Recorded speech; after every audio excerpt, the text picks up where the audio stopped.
Hi, my name is Rhonda Delamornier, and I wanted to share with you the heart behind Perfect Mess.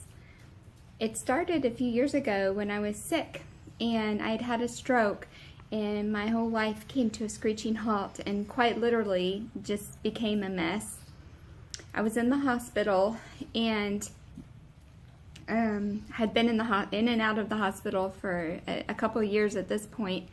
And before that, I'd been teaching a women's Bible study at a fairly large church in Houston, Texas, and to a lot of younger women.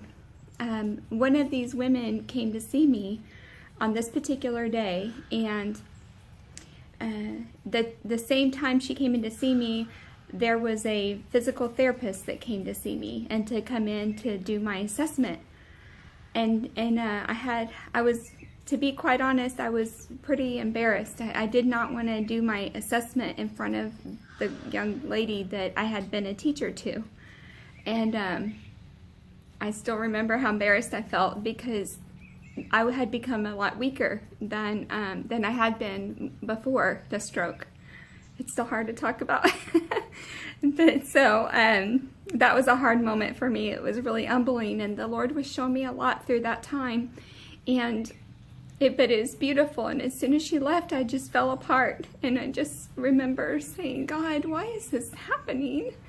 And he put the two words together, the perfect mess, and I did not like the word mess at all, and that had been a problem for me. I had struggled because I come from a very messy background, and it seemed like I just could not escape the messes in my life, and I had always been trying to. And it took a while for me to understand that that is exactly why Jesus came. He didn't come so I could eventually run outside of my mess. He came so that I could abide in him in the midst of the mess. And I didn't know how to do that. And so that's why this is here. He's through the stroke, through the midst of the weakness.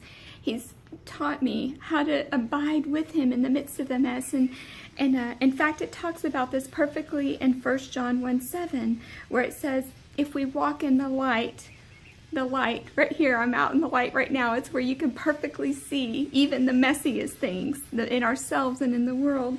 As he is in the light, we have fellowship with one another, and the blood of Jesus, his son, cleanses us from all sin.